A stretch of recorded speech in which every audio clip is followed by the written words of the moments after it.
보이는 모든 걸 다 때려 부순 전무후무한 작전, 애틀보로 작전을 아시나요?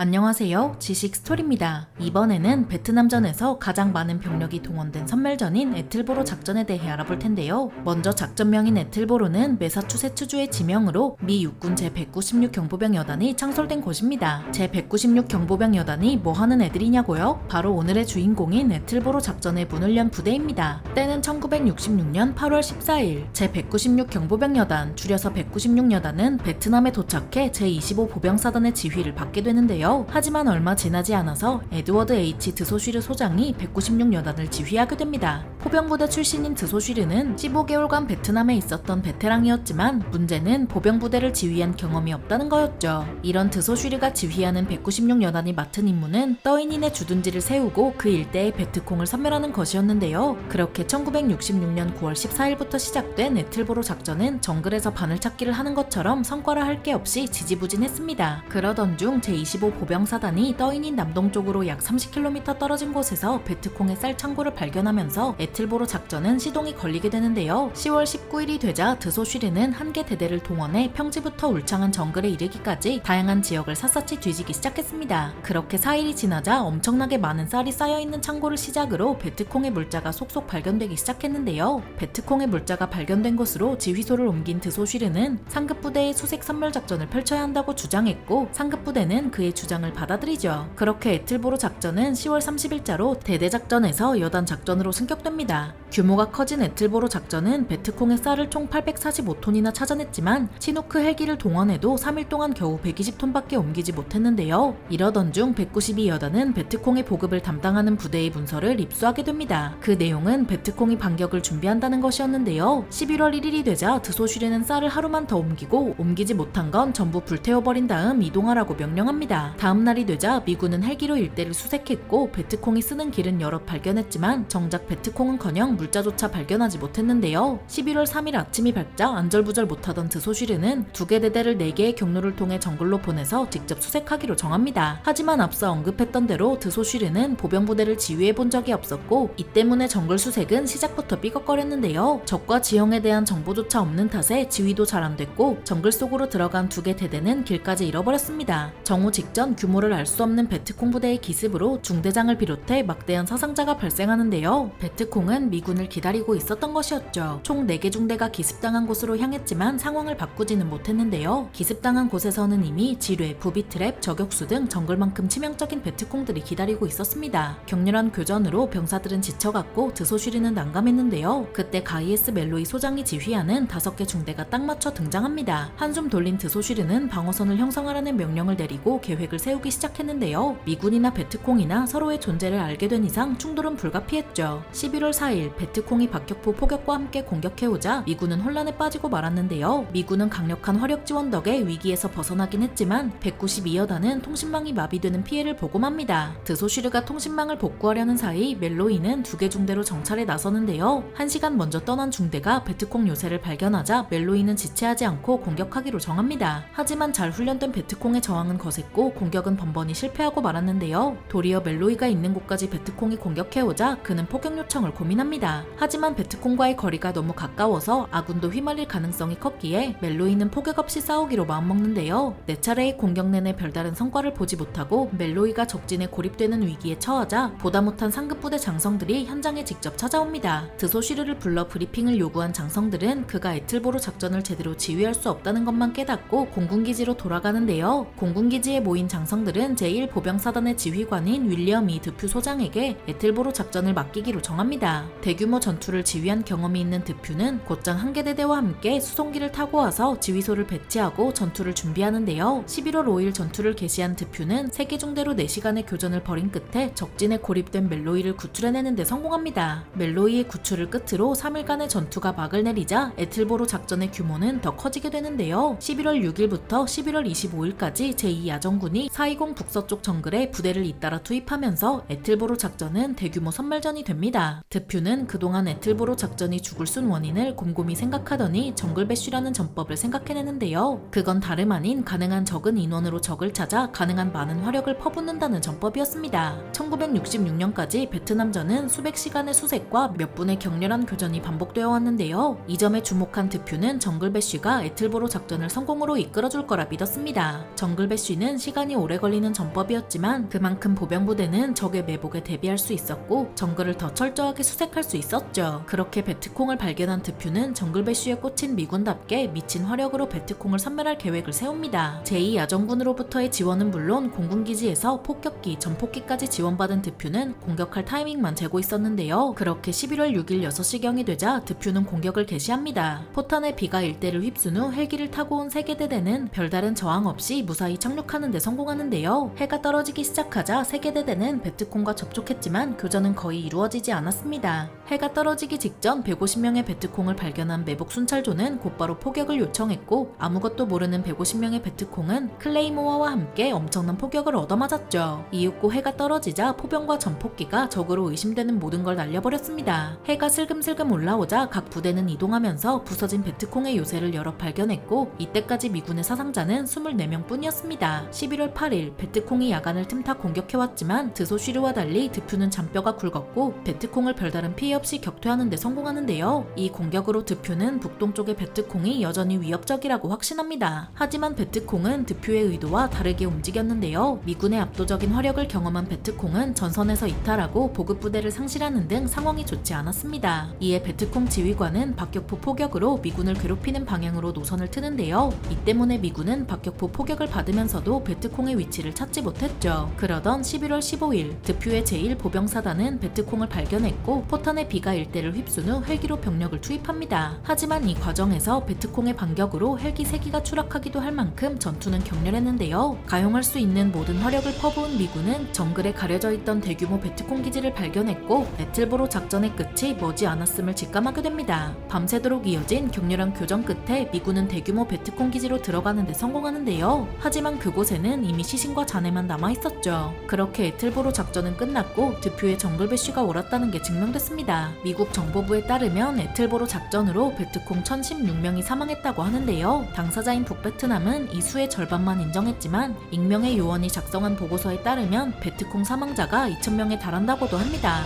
반면 미군은 155명이 사망하고 494명이 다치는 데 그쳤는데요. 단순 교환비로 봐도 1대 6.5라는 입이 떡 벌어질 결과였죠. 드퓨는 에틀보로 작전으로 베트콩의 세가 줄어들 거라 여겼는데요. 하지만 나중에 공개된 문서에 따르면 에틀보로 작전에서 베트콩 1개 연대만 큰 손실을 보고 나머지 3개 연대는 중간 정도의 손실을 보거나 무사히 후퇴하는 데 성공했다고 합니다. 적지 않은 피해였지만 베트콩은 세가 줄기는커녕 일대를 다 날려버리는 미군의 무자비한 전법에 더욱 끈질기게 저항했죠. B-52 폭격기까지 동원된 에틀보로 작전의 성공으로 미군은 이후 강력한 화력으로 일대를 날려버린 다음 소규모 병력을 투입하는 전법을 계속해왔습니다. 드퓨가 생각해냈던 정글배쉬가 현대전까지 영향을 미치고 있는 거죠. 하지만 이 같은 전법은 양날의 검인데요. 미군의 에틀보로 작전의 성공 이후로 대규모 공습 후 헬기로 병력을 투입하는 수색 선멸을 반복한 탓에 민간인 피해가 많이 발생하고 말았죠. 정글배쉬로 미군 피해는 줄어들지만 엄청난 화력이 집중되는 만큼 민간인 피해도 커질 수밖에 없던 건데요. 역시 뭐가 됐든 장점만 있을 순 없죠. 베트남전에서 가장 많은 병력이 동원된 선멸전 에틀보로 작전에 대해 알아봤는데요.